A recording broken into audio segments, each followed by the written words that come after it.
Have you heard of evolution?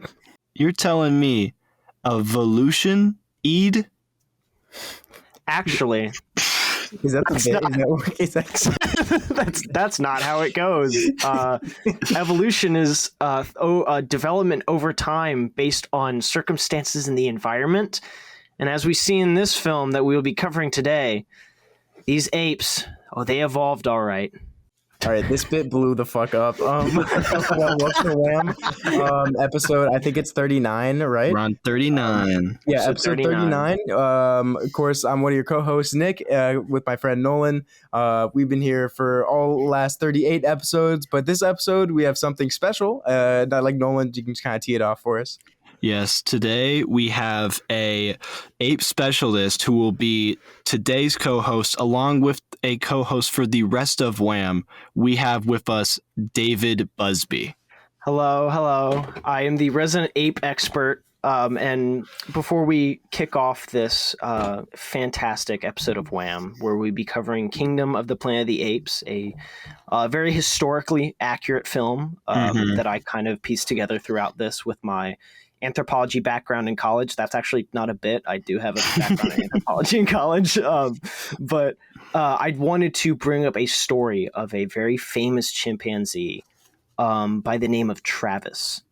Travis was a chimpanzee owned by, I believe her name was Sandy Harold. And Travis was raised by Sandy and her husband.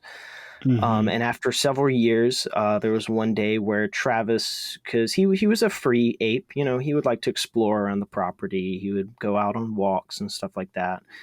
There was one day where Travis was outside, and Sandy was trying to get Travis back inside, and she called her friend Gretchen to come and help. And so Gretchen decided to come and help and brought a Tickle Me Elmo doll to lure Travis back into the cage. And things didn't go very well because Travis, who was very upset that Gretchen had this doll, attacked Gretchen. The Tickle Me Elmo? Over the Tickle Me Elmo. He was very possessive of the Elmo. Yeah, it was come to known that he was a very big fan of Tickle Me Elmo, which was kind of odd because Travis had displayed no cases of violence beforehand, as far as I know. But he decided to attack Gretchen, and the police were eventually called. And Travis, like a Chad, took 4 bullets to the chest, hit himself on the spot, and then walked back to his cage, where he sadly passed away. Wait, did you say, like a Chad, shit himself instantly? Travis, upon being shot by the police officer who arrived there, defecated on the spot, and then walked back to his cage, where he passed away. Isn't there's a bit of this in Rise. There's a bit very similar to this in Rise. Where the with the gorilla? Was it with Buck? Because I know Buck got shot several times. There's also just when Caesar gets out for a little bit and he just sees this loser, this asshole on the road, and he bites his finger off. The dude, the neighbor that was bullying the dad. Yeah, the Alzheimer's, because he got out and he was having like his Alzheimer's attack again. Yeah, that's that little finger bite off, that was but a small grain of rice compared to the bowl that Gretchen was given, the damage that Gretchen was dealt by Travis. Travis was a strong hand. If I'm telling you right now, if Travis was in the Apes universe, he would have been a war general for Caesar. I'm telling you right now, Travis would have been a tank. I think it would have been a cook. Dude, he would have stopped Koba. I genuinely think he could have stopped Koba, like right there. Maybe. But what if we'd stop talking about the better movie and we talk about the new one instead? Do we have to talk about Kingdom? I mean, we could go back to Rise has James Franco, which I think just elevated that movie to new heights. Don't we not like James Franco anymore? Didn't he do something? Well, yeah, we talked about this last episode. James Franco had a whole stint where he had sex with his students at his college. Yeah, that's really Yeah. unfortunate. But aren't they legal?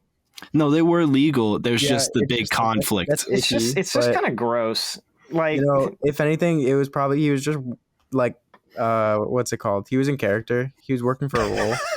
Yeah, he was. That was when he was filming The Room. And if you know anything about Tommy, it's you don't know what to expect It's with method Tommy. acting. That's all it is. But Yeah, so this movie, Kingdom of the Planet of the Apes, it just came out like really recently. it came out like 4 days ago. Yeah, something like that. As of recording, it's currently the 14th. But Mhm. either way, it came out really recently. This is the fourth movie in the like new era Apes trilogy, I'll say, or Apes series. Yeah. But I think this movie for sure is a start of a new era of apes, and they want the first three to kind of be their own trilogy. In that they still acknowledge it still happened, Mhm. but all of those characters are gone. They died, and that's made immediately apparent at the start of this movie. But if y'all want to kind of start to run through the plot a little bit, just give a Yeah. little summary. Nolan, you can start that up. Yeah, absolutely. Okay, so if you want to know where this takes place in the Apes, or if you want to get reimbursed with what the Planet of the Apes series is, this is your rundown. This takes place 300 years after War for the Planet of the Apes. In that movie, we see the end of our hero of the trilogy, Caesar, where he dies a great death, finally completing what he wanted. Well, maybe, but basically Caesar's dead. 300 300 years after that, we're following Noah, a young ape that's part of this eagle clan of apes, and he has to travel across this now barren earth where there is almost no humanity to chase after his clan that has been captured by a mysterious rival ape tribe who have killed his father. Along the way, he meets many other people, including Raka, an orangutan who's a follower of Caesar, and this human girl named May, who's a little smarter than most others, and he eventually reaches this. He eventually reaches the clan that has taken his clan, and he has to go through this whole set of trials in order to make sure that Proximus, the king or Caesar of this clan, does not access a human vault full of advanced technology that he can use for evil. That is essentially the plot. There's much that happens inside of this, but this is the basic layer of what will be happening in Apes. Hopefully you've watched it listening to this, but if you want to hear more about it, welcome. Yeah, You said Vault. Is that like a Fallout thing? I know they got those in Fallout. No, it's a Borderlands thing. What's Fallout? Oh, okay. No, I don't know. It was just it was a stupid question. Forgot I said anything. What's the matter? Forgot I said anything. Forgot I said anything. I'm sorry. I'll stick to the ape talk. Yeah. But yeah, so there is a lot of lore and a lot of backstory that goes into this movie. And I think going into it, immediately when we start the movie, we see basically the final moments of War Planet of the Apes where Caesar's dying. We see just Maurice and all his friends kind of surrounding him. And then it goes to black and we get text just explaining what happened and how long it's been passed. Like many generations have passed. Mm-hmm. In that, immediately this main character, so we lose the main character that we've had for the last three movies, or at least the strong lead that we've had. So now reminding me that in the very beginning of the movie, and then bringing me to like this new era, I'm immediately looking for that new strong character, and I do not think Noah fills those shoes at all. And it being the first movie and an adventure movie, I understand why he can't. But it is just a weakness of this movie in that there is no really big, strong person in it because they don't do anything, I'll say, that makes me go like, holy shit, like that was insane. That was like changing for like the, the story and the greater arc of like this world where it's just like, I guess he saved his tribe, but like that's kind of it. And I want to see how y'all feel about it. Well, when I think about Rise, and throughout Rise, if we're trying to compare the start of the trilogy, Caesar isn't a strong character for most of Rise because he goes from being a standard, well, not a standard, but a chimpanzee that has, just like a fun little nature to him. He gets into the cage, and it's through trial of being captured, he has to sort of become stronger. and he eventually will lead the apes. And I thought that there was something similar that could be seen with Noah, where he's sort of not a runt, but has a lot of pressure on him from his family because he's sort of in this coming of age story. He's about to experience growing a bond with an eagle, which is important in his clan. And when he has to set upon to find his family and then lead the charge to destroy the vault, I think that's a great leadership role for him in that sense. I don't think it's as big as Caesar because we aren't changing the world in any sense. Yeah. But I sort of like that it is a smaller event that also just shows ramification. If anything, when things continue to ramp up, especially if we were in the apes world doing that, I think we would have had a what is it, Fast and the Furious effect, where I just don't give a shit anymore. Yeah, I think that was a great point because Caesar, I think through these first new apes reboot films has become such a staple character in this series. I mean, when you think about Planet of the Apes, you think of Caesar because he is the character. So it's definitely gonna be tough for Noah to fill these enormous ape-sized shoes that have been left behind by Caesar.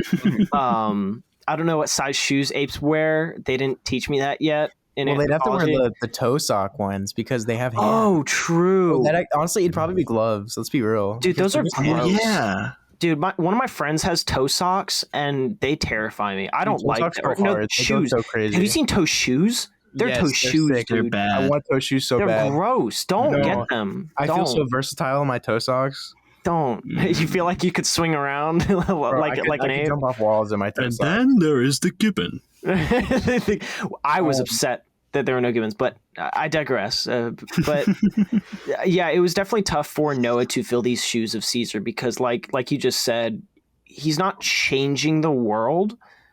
But I think that not saying it isn't needed, but it's a different time and it's a completely different story.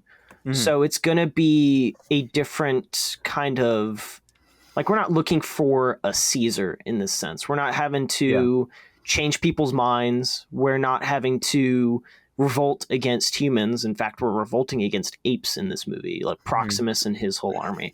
So I think, to be honest, I think Noah was the perfect character for this movie in the sense that his whole way of thinking, with him being more compassionate, not more compassionate than Caesar, but being very compassionate and stuff, I think it fit very well with this story and kind of flowed very well. Whereas Caesar was a perfect fit for his because he was, like I said, changing minds and changing the whole world.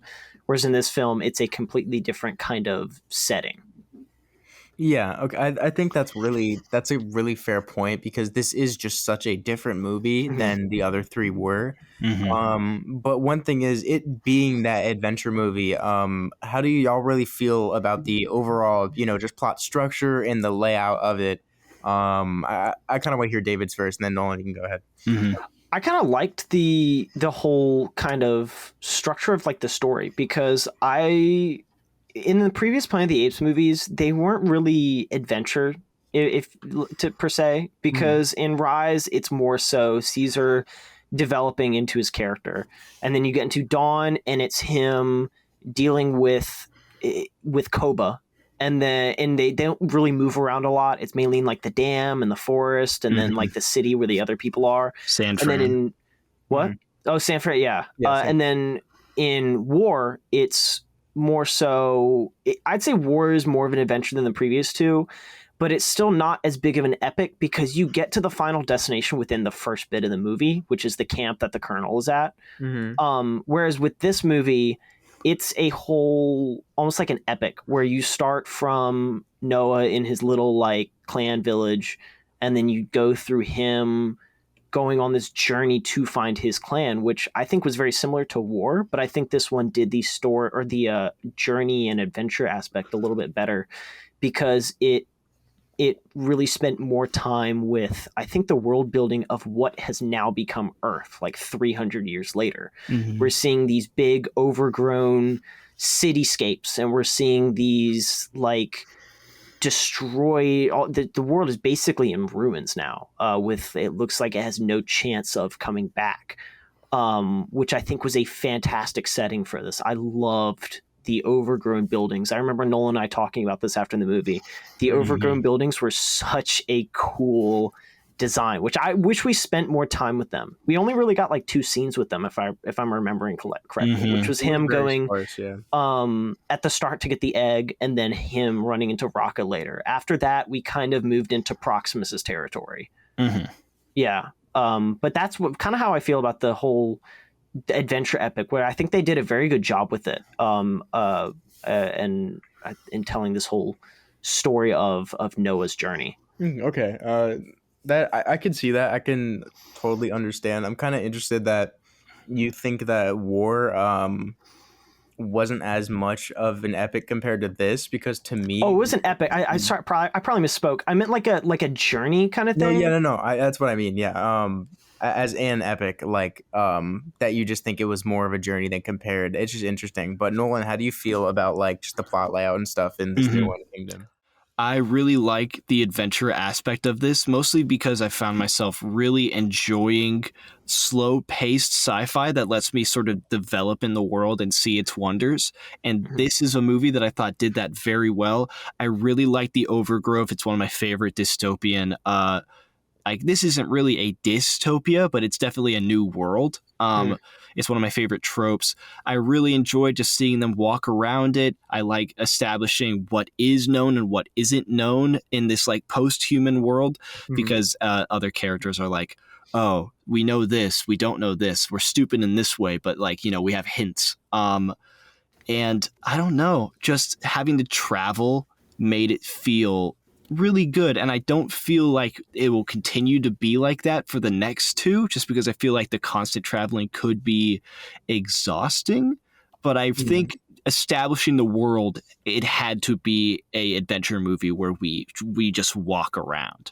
Yeah. I see your points all there. I don't think that I didn't feel like we really traveled too much, because at the end of the day, it was so lush and so green that those broken down cityscapes and buildings blended together a little bit for me personally. That's a fair point, yeah. Like with Rocca, this I guess he's an orangutan that we meet a little bit through, that dies pretty fast. We go between an airport and then, is it a library? Is that the second location? It was like because the second location they went to had the telescope. Yeah, that was because that was when they were camping, and then late at night Noah found the telescope and he was like looking at the stars. Yeah. So it was the observatory and then that the airport, just to kind of show how Rocca is part of the whole cult of Caesar, how they like follow his true words, and he's really the last one, and his friend just died. We get all this really kind of surface level stuff about him that we're just walking around and they're like, oh yeah, this viney building, here's this different viney building, oh fuck, Rocca's dead. And that I don't it's like I so it's just like village, green buildings at the boat, in the bunker. And so like I don't feel like we see a ton of location, but I think the biggest journey is just in that little village boy going out to the big world like for the first time, and that he is experiencing and exploring this world just as much as the audience is, which I think is what they wanted to go for. And some things they felt semi unexplored intentionally, again for the series aspect, where I think they wanted to make this into like 9 more movies or something. Yeah, it was very much a setup movie, like you said. So there's a lot of things, like everything with the cult of Caesar, everything with the king, with just other monkey tribes, with the humans. We get little bits of everything, but we really don't get the meat of a lot of it because they want to leave it to the other films. And so that leaves this one with just a little bit of a, not disappointing, but I just wanted to see more, and I felt like they kept it for no other reason besides next one. It was definitely a setup, and it was prepping for the next movie which is the ending scene, I think really does that, which we'll get into later. Then there's one reveal that's in this movie, in that they have this character, this girl that's with that's with our main character Noah for a while, and she becomes important later on in the plot. And there's this whole reveal moment where initially when we meet her, she can't talk. Humans are kind of these feral creatures, we're told. They're called echoes by the tribesmen, like the tribal Which is monkeys. an odd Noah. name. Why would they be called It echoes? is pretty good. But it's like, so it's this whole, the humans are almost extinct. They're almost gone. And then this girl starts talking. We see some like feral humans basically, but this girl talks in perfect fluent English. She's like, "My name is May. I know where they took your friends." And they showed it in the fucking trailers, so there's no point to have the goddamn reveal in the movie because you showed it in the final trailer 10 days before the movie released. Yeah. So what the fuck is the point of that? And even if they didn't care about it, then they ruined their whole humans are feral, almost extinct reveal with that bullshit at the end of the movie with showing the humans finally getting that satellite array working and they hear other people. If they really wanted to show like humanity's on the brink, then don't fucking show me any of that. Leave it to the next movie. If you really want to hint at it, just show me the fucking satellite sitting there. Like it just, any steam that it built up was completely lost at the end of the movie. And so any credibility they wanted with that, oh, the humans might be gone kind of plot is just shit on. And now they're put into a corner where a lot of people are kind of worried they're just going to end up rehashing the same shit that they did in the last three. Yeah, it was very much a big whiplash scene because, like, literally just before that, we had the whole thing with the final confrontation with Proximus, and then Noah going back to his village, and then out of nowhere, we're like, boom! There's humans. They're still alive. They're contacting other people. The thing that May got in the bunker was this encryption code, or I don't even know what she got. It was like she some got the hard SATCOM code. I don't know what that is. 3. I'm a like, monkey expert, not a computer expert. I Yeah. don't know about tech. I know about chimps. Yeah. That's why we got you. Yeah. But it was such like an odd like whiplash scene where I think, like you said, it would have been great if they just kind of like did a pan over and showed like the satellites or something, or showed them activating even. That would have been great. Yeah. I think that would have been fine. But I think the reason they included that is because it's a setup film and they want to get people hooked for the next one and be like, it's like jingling keys in front of somebody and be like, oh, look, there's people. This is going to be the next little plot point.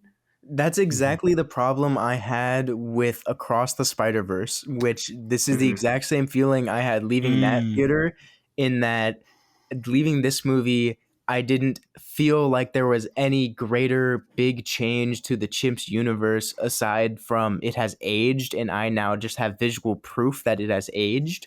And there was nothing like, nothing in this movie happened that, you know, forever, like going forward, they're always going to remember this moment. Where like there's nothing big like that, in that this is fully just establishing the new world. And I don't know. I think I just wanted more from the movie at the end of the day, instead of it just being such a setup. Well, I ultimately believe that, again, this has a lot to do with lowering stakes. I think for Eagle Clan and for this little node of apes, having taken down like one of the first instances of a ape tyrant is very interesting, because this is, from what I could tell, or at least from what we can tell, the start of ape on ape conflict, in which you sort of have to, and this is brought up, completely disalign yourself with Caesar's teaching of ape does not kill ape. Now that there is only ape as the predominant species, that cannot continue to happen because there's no one left to fight but yourself. So you have this area where it's going to be like, you can't really follow Caesar if you have to deal with tyrants, because you have to kill them. And that's obviously what's dealt with Koba. But then with Koba, the idea is you are not ape. Proximus is ape. Proximus is extremely ape. Very ape, very hairy. Big monkey. Do you think, so do you guys both think that at the later point in the movie, when the humans are telling each other that, you know, you have to forget the past, we're never going to get back to that, do you think the writers are just talking to the audience like, stop fucking thinking about the old movies, shut up, look at the new one? They're just trying to shake Look at this new one. We got new monkeys. We got new storyline. It's fine, don't worry about it, just look pretty. That made me angry. I will never forget my king, Caesar. Caesar's my one king. I have a poster of him above my bed that I stare at each night that helps me go to sleep. It's like a dream catcher almost. I mean, dude, he was so cool. They named a salad after him. That is true. And they named a dude in a video game after him. and that Roman emperor, like he loved That's it. true. He's like in history too. Yeah, it's pretty Yeah. crazy. And Um, pizza. and pizza, real And pizza. He has a pizza place. I'm not gonna lie, Caesar, your pizza's lacking. If you could maybe do another New Planet movie and maybe kind of fix your pizza chain, that'd be great. I mean, it's his son. It's Little Caesar. Oh, that's true. Cornelius. It's of course Cornelius. He is, bro. It's his fault. Damn it, Cornelius. Look what your dad died for. And you came back and made shit pizza? Are you kidding me? So what do y'all feel like? I kind of got into it a little bit with Rocco, but how do y'all feel like about the characters overall in this film? Because I feel like we had some strong ones and we had some kind of weaker characters. Nolan, you can start off, and then David, you can go, and I'll wait my turn. It's weird because I think the side characters are some of the best parts of it. I ended up really liking Rocca because he has a great, like, vibrant personality. He served a great comedic aspect, but also showed us like what like is known in the world. I really liked his character model too. I thought he looked pretty silly and fun. I really liked Proximus Caesar, and I think that's going to be said a lot because wow, his first sermon, incredible. Hearing his like reasoning, incredible. He truly is just a great villain, and I think what I really enjoyed is his dichotomy between him and May, who is talking. Proximus's ideals are, I need to open the vault because I can like get instant evolution by getting these books and weapons. And then May's like, that's for humans. Don't get it, bitch. And I don't really agree with either of those 2 points. And I thought because of that, I really enjoyed seeing the fight between them and how Noah dealt himself in the middle of it. Noah himself, and along with the other two that's in this sort of trio with Anaya and Suna, who are his friends, I think they're weaker. Monkey friends I'm a little worried for. Anaya's cool. Suna, I don't really care about monkey romance in this one, especially because they did the bad trope where they tried to make the women monkeys look too like human women instead of like, a monkey woman. Yep. Yeah, they're bringing sex appeal into Planet of the Apes, which is it's not. I don't know if fan service. I was already attracted. Maurice, had me working in that first movie. I'll tell you what. Dude, I can't right now. Donkey. Bad ape. But David, how'd you feel about the characters in this one? So I feel the same as Nolan in the aspect of about one character, and that is Proximus. Proximus stole the show in every scene he was in, for me at least. From his first sermon down to his death at the end of the movie, every scene he was in, he was every part of that scene. I mean, it was incredible. But just about every other side character, I didn't really care. I mean, Rocco was kind of cool, but I didn't feel the same with them as I did for like the previous movie, like Rocket and Maurice and Bad Ape and Buck and Luca and all them. It really didn't. And I think this is probably going back to what you had said, Nick, about like Noah has big shoes to fill with Caesar and stuff like that. That same goes for the side characters. These side characters didn't, I think, have as much impact for me as the previous ones did. And so throughout the movie, the side characters were just kind of to me. Yeah. I think the only big characters for me were just Noah and Proximus. I think all the other characters, they did have weight to the story, and I did like them from time to time, but they were definitely a much weaker aspect to the story. Yeah. Overall. And also May, I wasn't the biggest fan of May. There were just a lot of scenes where I think it was like kind of how you said, and it's just like the whole bringing back the old world and the human stuff.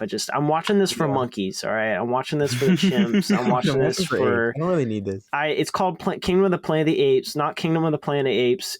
And like a couple humans that have survived after 300 years. Yeah, the title's already long. They don't. Yeah.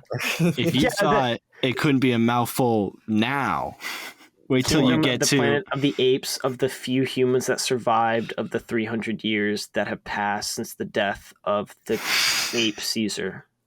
Dynasty of the Planet of the Apes and some humans. Ooh, what do y'all think is the next movie is going to be titled? Ape 6. Six. It would be the fifth one. Yeah. It's like the iPhone. They're releasing 6 before 5. They're just kind of like crazy teasing like us that. a little bit. I did work. But kind of following what y'all said. I mean, what I touched on a little bit before, Rocco. In terms of the Noah's friends, our main character Noah.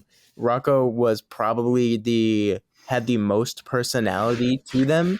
Yeah, he had a lot of weight to the story with like Caesar and all that stuff. Mhm. And but then my first impression was he was going to be a Maurice. It was like, similar kind of monkey, a little bit smaller. He's chill, cool. This is a Maurice guy. Then he just died and I didn't care anymore. Yeah.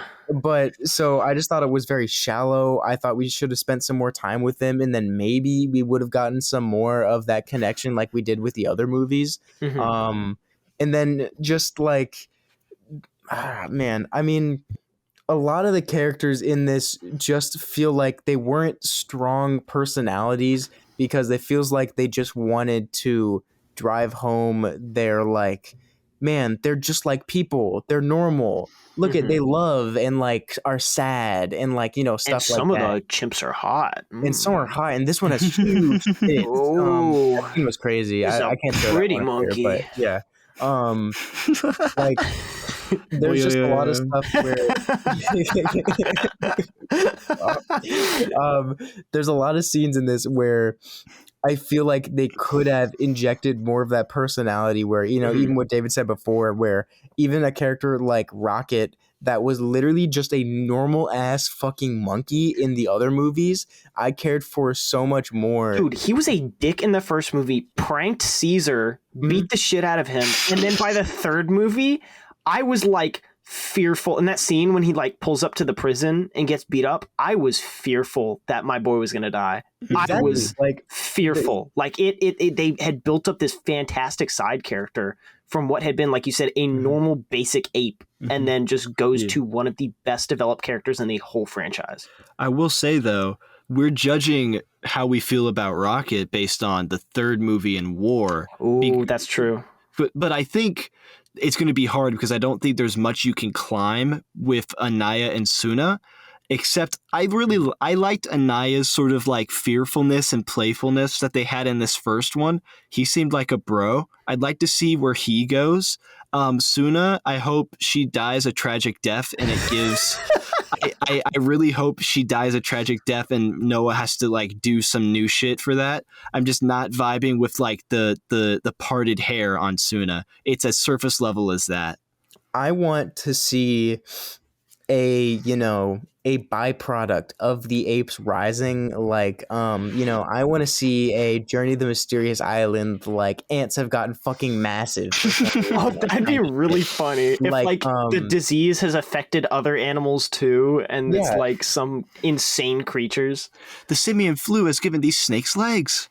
That'd be hard if like Suna got eaten by an iguana.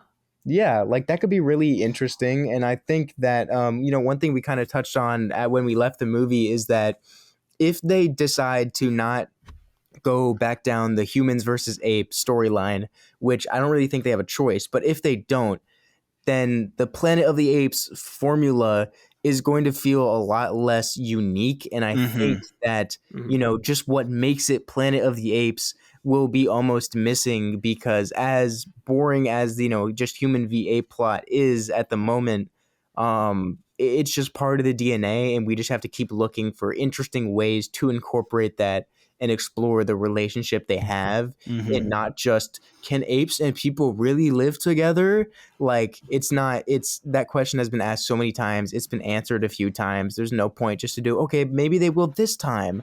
It's treaded ground. If they do that, I don't think the series is really going to take off. What I would actually kind of enjoy seeing, as weird as it would be a battlefield to show, is I'd love to see a movie in which relations do happen, in which they do for a moment like help out a small collective of humans, and whatever that comes to, ultimately they will have to die just so that the original Planet of the Apes can happen. But I think it would be interesting to have that as an ending to one of them, just to strike up the formula. I think we can even establish some of that with the new system that we have now. I'd just like to see what it could be to even just for a brief moment for human and ape to kiss each other. I want monkey why do you have to go to sex in the next movie. I want a rated R Planet of the Apes movie. Okay, you can find it on Twitter. So back into Kingdom of the Planet of the Apes. So overall, with the the camera work, the score, and just the overall audio, I kind of want to start going into that direction. I really think that the the inclusion of the abandoned cities, all the effects on that are really nice. They look fantastic. It was hard to tell at points what was practical and what was CG. But they did do really well, I think, blending certain bits. But I think the animations here have an extra layer of depth that we didn't see before. Like kind of Nolan, you touched on a little bit before, just the design of the apes like face and just how they look more distinct to each other versus just like this is an ape, this is another ape. I can like visually tell the difference between them, like, oh, this one's eyes are a little more sunk in or their face is a little shaped differently. And it's just there is a slight advancement in the technology and you can definitely notice it going from War to this, even though War looks still great now. They did a great job of making them all look distinct. And like almost if you go to like a crowd of people, everyone looks different. They did a great job of really developing that, like all the apes have their own personalities. All of them look different. And I think that was a great development within this movie because this, like you said, the CGI is unbelievable. Yeah. I really do think though, when it comes to the score, I can't remember what the score was like. And then thinking back to the other Apes movies, I can't really, it doesn't come to mind what it was, what it kind of sounds like. And that either means it was just blended in so well and it worked so well for the scene that I didn't like think to notice it, or it just took a a back step and it just wasn't the importance. And for this movie, I might be remembering wrong, but I feel like it was just kind of quiet, and a lot of the time they went for the loud silence instead of using kind of like somber, quiet music. You know what I mean? Man, I'd have to disagree with you because this is only because I went into the Apes trilogy knowing the composer was, I think, Michael Giacchino, who is the same composer as the Batman. I went into it thinking, okay, well, what kind of style does he have? And when I was watching the trilogy, you start to know that a lot of his themes have very similar, like, small structure, the same way the Batman has, where that's just da da da da, really basic. And a lot of his themes have that same way or that same style, and you can really like hear it, and it's cool. And they also incorporate more fun elements like they do in the original Planet of the Apes series. This was disappointing because it didn't have that same feel. Still good. I still really like it, but I don't think anyone's going to match to Michael for a while for me because he is such a great composer and I'm loving how much he's evolving in film. Yay. Nerd. Dude. But David, how do you feel about like the camera and just the art and the score and everything? Well, I don't know how much I can say on it because I'm a simple history major. I'm not studying film like LR, but I thought the camera was pretty when it went to the when it is I really loved I can't give enough praise to those overgrown cities. I mean, every shot that we had, I mean, it was I loved that first shot of the movie when they're going up to get those eggs for their ceremony. When like they were climbing those abandoned buildings and like Noah caught himself on that like dilapidated sign that was hanging. I loved that whole part because it reminded me a lot of The Last of Us when like the cities are overgrown. So I think they did a fantastic job because that's kind of what I was looking for when in a movie that takes like 300 years after the previous one. And I think they did a fantastic job with the like whole city escape. And then, like y'all said about the score, I thought the score was pretty good. But I mean, you really can't hold a candle to how the previous films were. I think the score in those previous films, especially War, was unbelievable. I thought it was incredible. Okay, yeah. Now with all that kind of in mind, I do want to say there were definitely a handful of pretty sick shots, pretty like interesting angles in this film. But when compared to just War in that first trilogy, or the most recent trilogy, there are so many just moments where the camera like pans back, and it's just this huge set piece with like Caesar in the middle or something. Mm-hmm. That just like really takes your breath away, and I think some of those were present in this movie, but they really just wanted to show off the, I think, almost calm before the storm kind of reality of this world is what they really wanted to center in upon. But going into that, how do y'all really feel about the the more artsy elements, like our pacing, dialogue, the creative kind of stuff?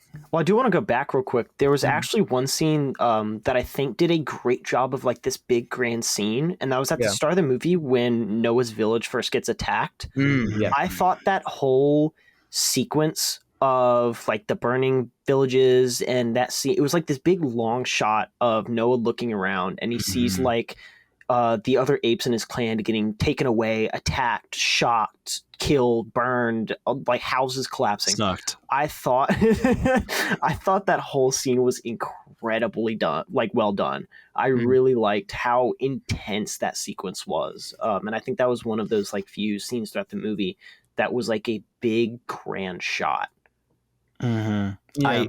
It doesn't hold a candle to how Matt Reeves really did a great job at centering a character, because Caesar was always the focus and they knew how to make him look the focus. You don't feel that with Noah, but I ultimately think the landscape is a bigger character than Noah in this movie. Yeah.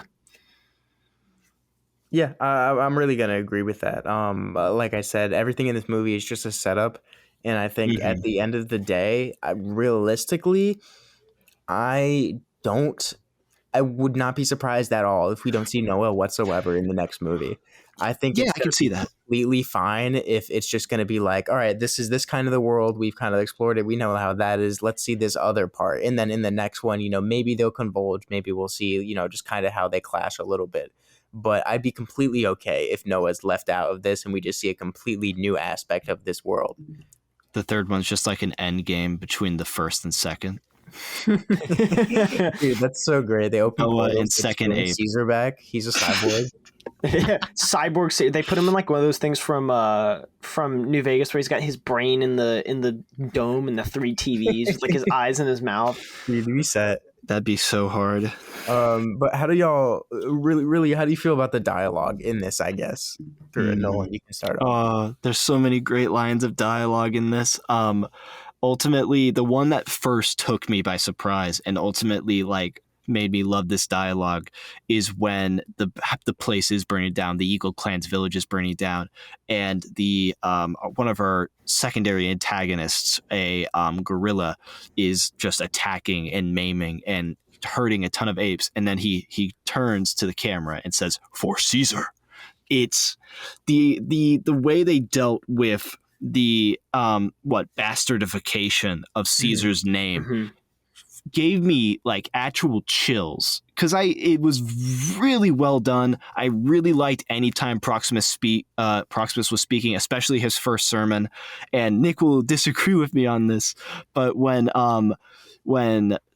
Noah's talking with himself and he's talking with his dad's eagle, which is Eagle's son, he turns to him and says, "The elders say that we cannot fight, and that is law, but the law is wrong." Oh, I loved it. It's so cheesy, but I also just loved the delivery it had. And when the music swelled and he landed on his arm, it just felt like a movie. That's a very fair point. I do agree with that. Sure did. Whatever, man. You know, I'm hearing through the mic right now, Nick. I'm hearing through the mic. I'm hearing. Listen, I don't want to hear it. All right. Listen, what'd you think, right, David? What I really enjoyed, I think Nolan covered basically everything everything except for like a couple points that I liked, because Proximus, every time he was in there, it was incredible. One of my favorite parts with him was when they were at the dinner table, and he asked his name was like Thaddeus or something. I can't remember his name. His name was it was William H. Macy's character, and he asked him to read him a story, and he said, "Make it funny."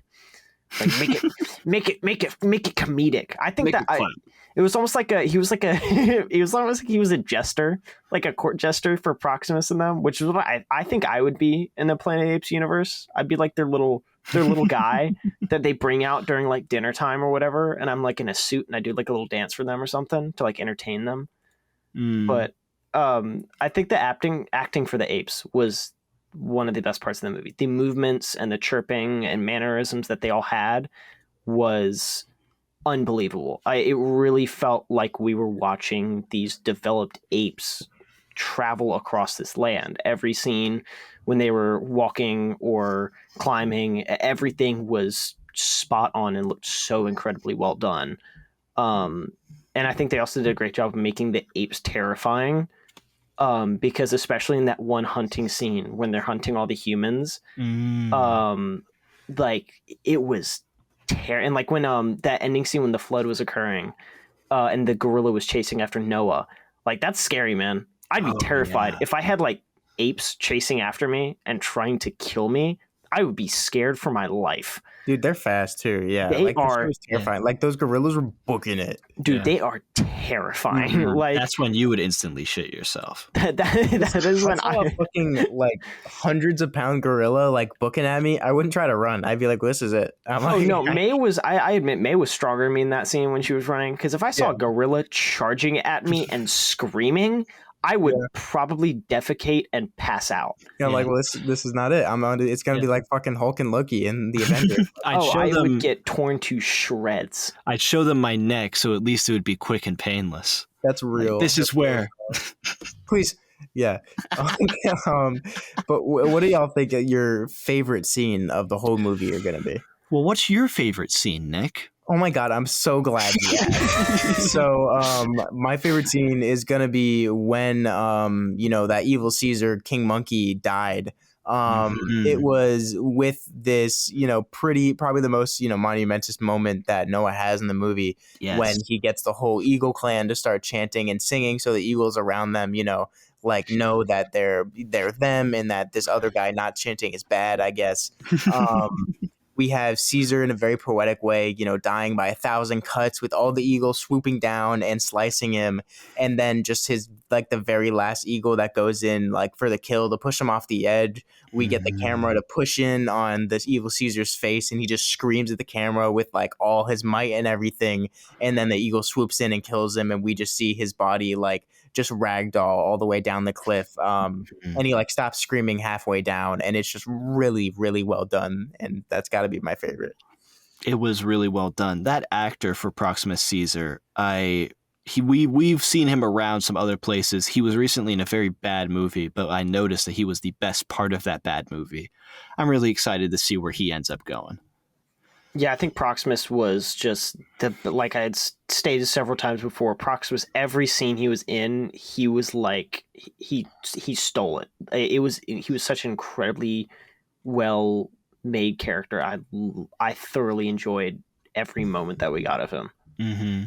Well, Nolan, did you say you're really excited to see where Proximus goes? Well, not where Proximus goes, where that actor goes. If Proximus comes back, he's dead. He's dead as fuck. Nolan. I know where Proximus went. He went down. Yeah, he bottom of the cliff. There are people that are somewhat begging for him to be like a, I survived kind of thing. I'd be fine with it. Yeah, I'd be okay. Could happen. I think it's more realistic than Koba coming back, because Koba, he was dead. But I think it's a chance that Proximus could return. Mm-hmm. Especially because he was so centered around evolution. I can totally see him having the will to survive and then finding some sort of technology to rebuild himself. I can see him evolving to get gills so he could live underwater for at least 1 or 2 movies, and then he comes back. I really think he's gonna evolve into like maybe like a VTuber. No, it's gonna be like one of those Resident Evil creatures, like in 3 when Tyrant or no, a Nemesis falls in the water, and then all of a sudden he's this big aquatic beast. I think that's what's gonna happen. That's He's real. gonna develop into this like abomination creature, and then he's gonna be the final fight. Third movie reveal where Proximus is actually the person leading like a secret human army, and he's like, "I've evolved." Evolution. I'm gonna go left. Suna, you go right, and Anaya, you just be Anaya. Anaya, you fucking fly. Did y'all both say your favorite scene? No. No, you go, or Nolan, you go ahead and go first. Yeah, you go first. First sermon by Proximus. We all love Proximus. What a wonderful day! So good. So It's good. fantastic. I'll put a little clip right here from the trailer. It's so fun. Everyone knows it. Everyone knows it. So good. He literally just sells himself so well. You get introduced to the conflict, you get introduced to the antagonist, you get introduced to Paul. It's just all of it has so much energy to it. And I don't know, it's so much fun. And maybe that says something about Noah's character that none of us are really saying something about him, except I know Nick, yours does relate to Noah, like finally like connecting to his father or something. But yeah. Proximus, man, I love Proximus. Yeah, Proximus was heat. That's fair. David, what's your favorite? Well, boy, am I glad you asked. I liked when the credits rolled. I actually really liked Proximus's sermon a lot. I think that was, I remember seeing, I didn't watch a lot of the trailers before the movie, but of what I did see, I saw Proximus, and he immediately, I couldn't wait until the scene he appeared, and I think he crushed it with his first sermon. But what I also the scene that I also liked that I mentioned earlier was that whole village attack scene, because we got so much in that scene. We got the Four Caesar, we got just these giant shots of these huts being destroyed, and like monkeys using taser sticks and all that. It was such a fun like sequence. Yeah. I really like both of those scenes, but to be different, I'm gonna say the village being burned. It was just I think it was such a very well done scene. Now, do you think it would have been better if it had a lot more slow motion, and there were space Nazis trying to gang rape people? I think that wouldn't be bad if we got like slow motion shots like in between each hit, like when the elder every hit though, in between like every single hit. Yeah, if we put so much slow motion in it to where a good 30 minutes pass for every 3 minutes, I think this movie would be really good and also need a director's cut. I want it to look like I'm watching a playthrough of Super Hot, that V1 VR game. I want it to look like I'm watching just slow motion, like 0.5 times speed. I think that would be fantastic. People that don't know, the movie we're shitting on is Rebel Moon. If you don't know, I think don't quote me on this, but like the stat for how much slow motion that was actually in it is that I think it's like 20 minutes of like footage. That's just like pure fluff from the slow motion alone. Can we get a cut like of it that where they speed up all the slow motion and see how much like shorter the movie is? Well, in the second one, people were really making fun of it because there's a whole scene where they're just showing someone maintaining and like harvesting a farm in slow motion, like using a sickle in slow motion. Dude, not joking. To preserve the action of the scene. What's going on, man? He's plowing. We're getting some like Animal Crossing gameplay, but like slow motion in that movie. What? Holy shit, it's so bad. I love Stardew Valley. What's y'all's least favorite scenes then? Can I go first? Yeah. Go for it, buddy. I think the worst scene, I have two picks one I want to talk about. The one I want to talk about is the whole thing with May being like, oh yeah, I can speak actually, was just like, I don't know. There's probably something I'm missing, but just that whole part of like after that whole chase where she's like, oh yeah, my name is actually May, and you're stupid, and I'm smart, and I can actually talk, and I was told not to talk to strangers. I just think that whole scene was like, okay. I would have liked Yeah. but I don't know when they would have put it because it was very clear that she wasn't like the other wild humans. Yeah. But it was just such, I don't know, it just felt a little out of place, and I wasn't the biggest fan of it. But if I had to choose my least favorite scene, it's definitely the ending shot of all those like humans like working in the lab, like trying to contact other people, because it immediately took us out of the movie had built up of this dystopian world where there's no more humans and apes rule, and all of a sudden we're in this high-tech lab and they're contacting other people with these big satellites, and it just took me immediately out of it.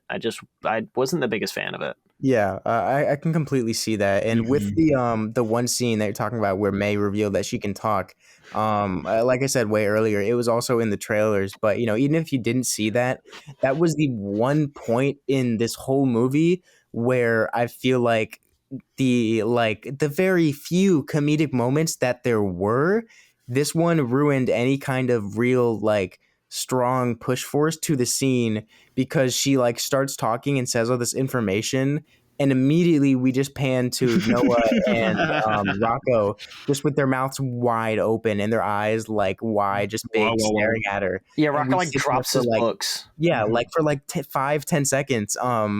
And it's funny in the moment, but now looking at it, they really could have had a lot more powerful, lasting feeling if they didn't just do the Yeah.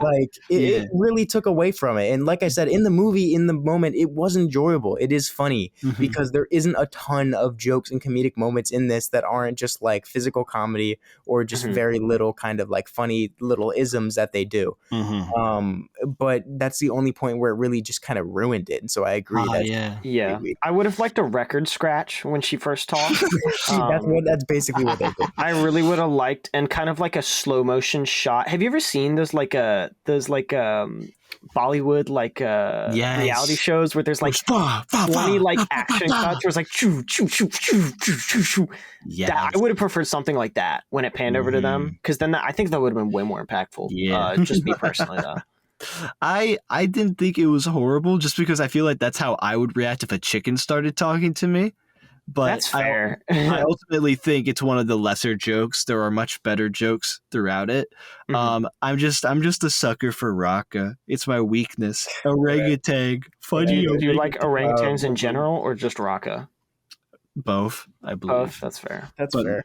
For my least favorite scene, God, I really don't like the love plot. I really just anytime that Suna and Noah are having little just get it out of my face.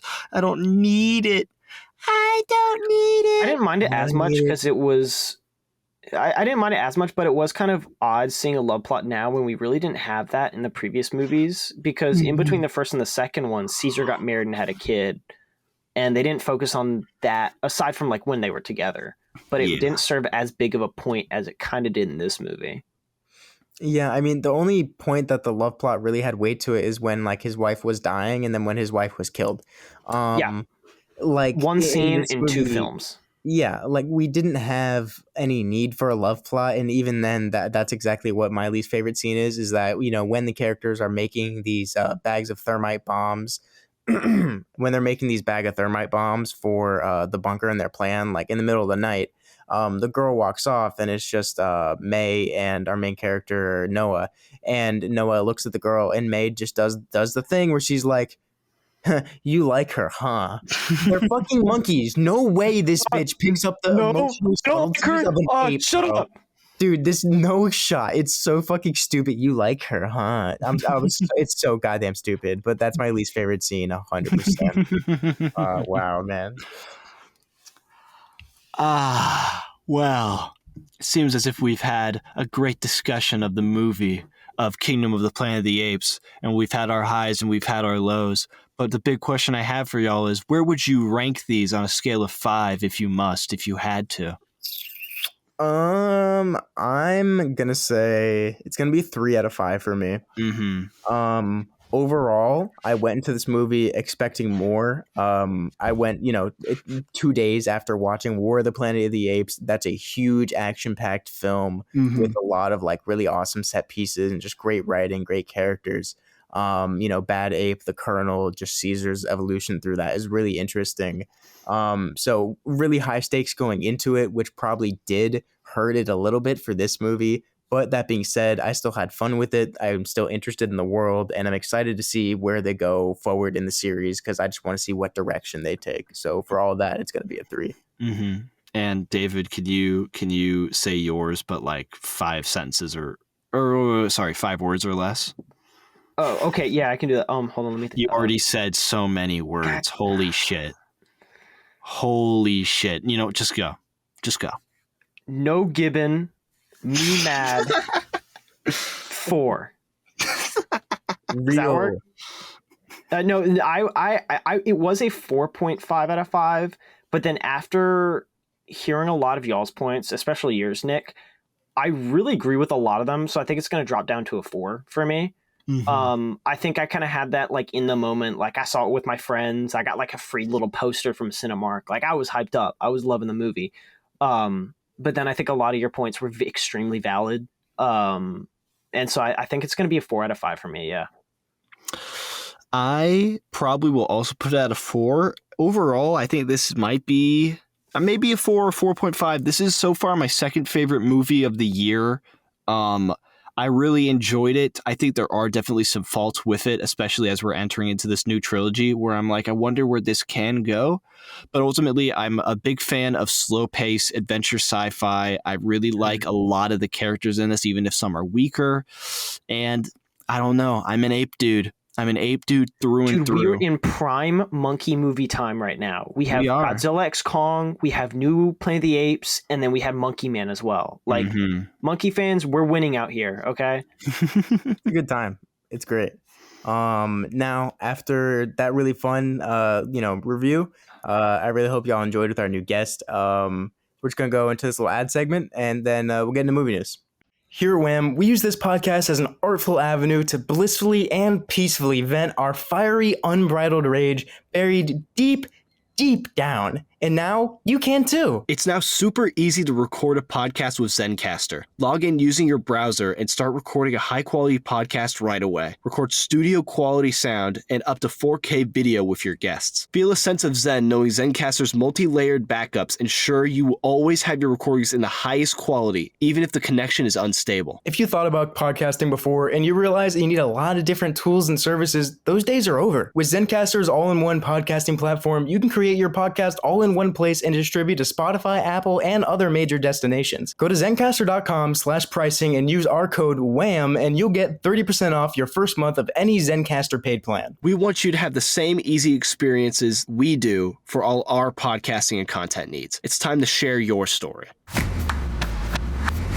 The headlines. Man, we love a good ag segment, but now it's time for the least appreciated part of WAM. It's time for movie news. My personal favorite part. Every time I listen to WAM, I got a little giddy and I kick my feet, and I got a little happy whenever movie news played. What you do in your bedroom is none of our concern.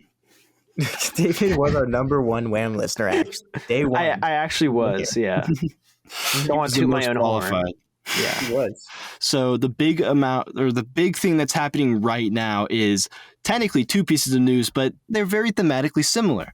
We have 2 bundles that have been announced for streaming platforms. The first bundle is going to be Netflix, Apple TV, and Peacock. They're announcing that they'll do a bundle where you can get all 3 together, and it will be at a vastly discounted price compared to the 3, sort of like a buy in bulk thing.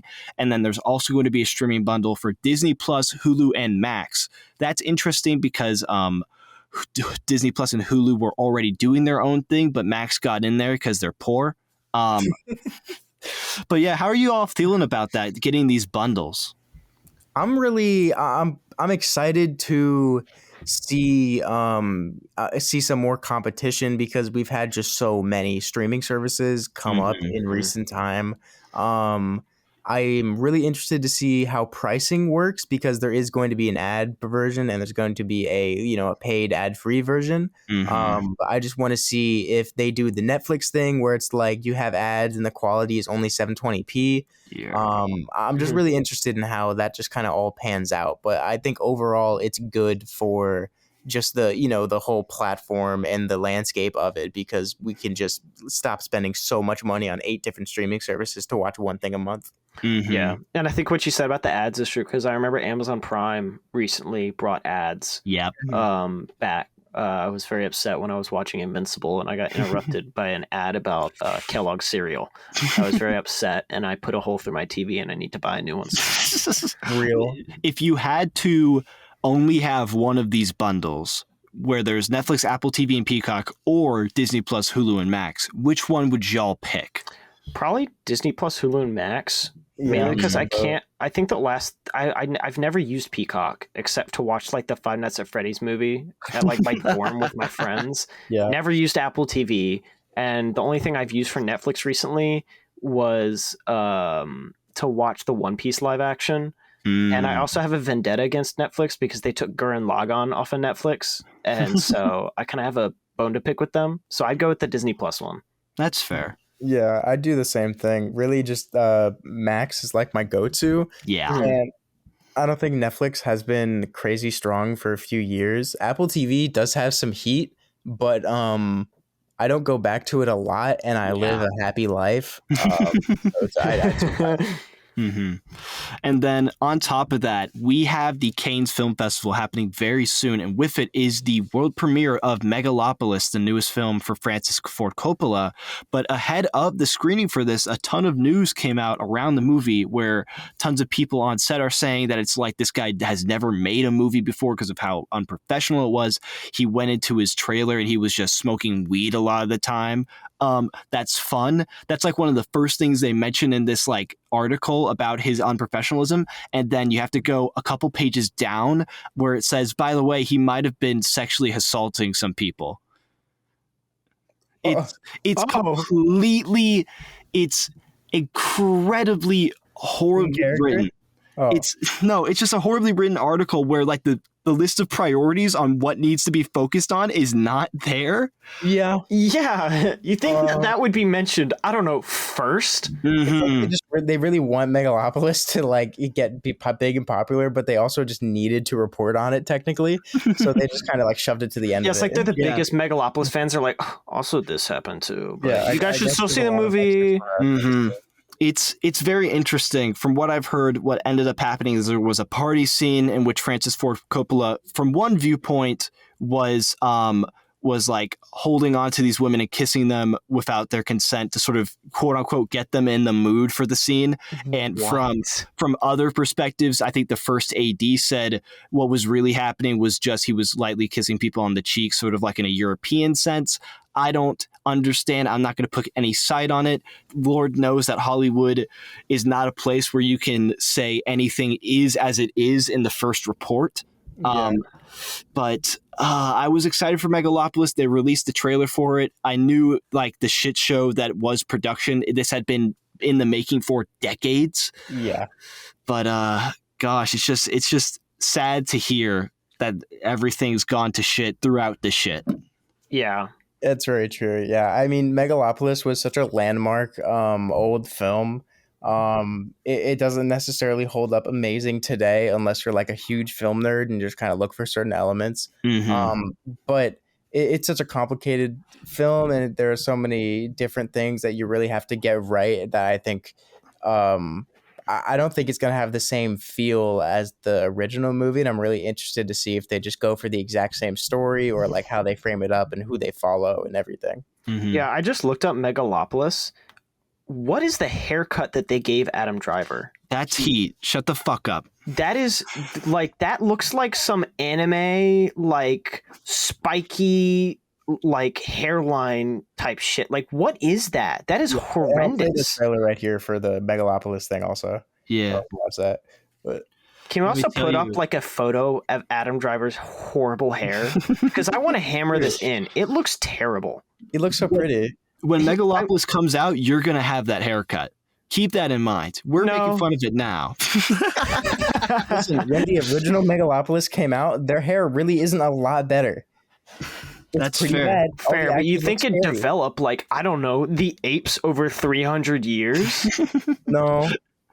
Suna has a better hairline than Adam Driver. Suna got that middle part. Oh, man. But what else do you have for news? Yeah. The last part of news we have, this is a shorter news segment.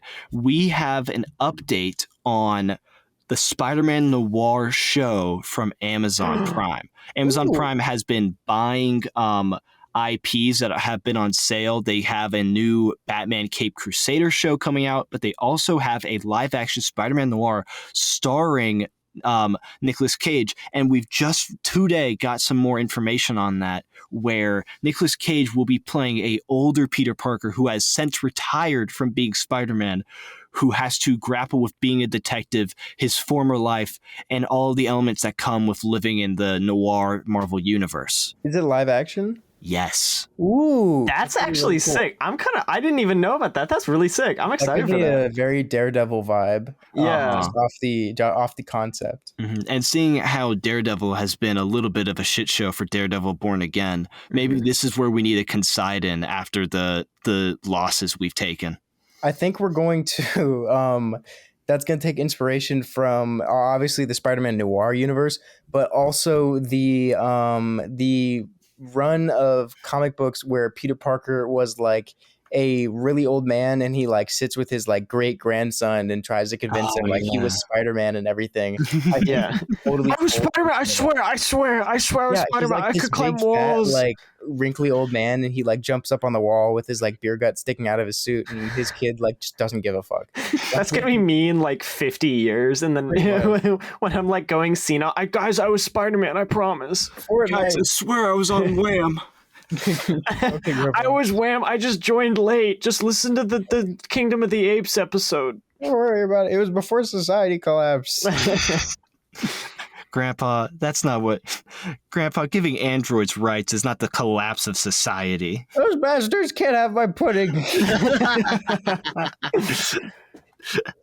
No, but that's all of movie news. There's some more with Daredevil. That's going to be a 9-episode run, which is really disappointing because people wanted it longer.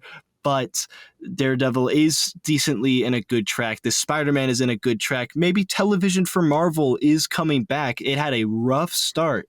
We all know that. Yeah, and Marvel is going to be ramping down their production now. I believe they're going to be doing 2 movies a year, and I think it was 3 or 4 shows a year. That might be 2 to 3 shows. That's still a lot. It's still a lot. Yeah, but I mean, considering what they did before, Jesus Christ. I mean, just the CG artists alone must be doing dances right now in their office. Like, that's insane.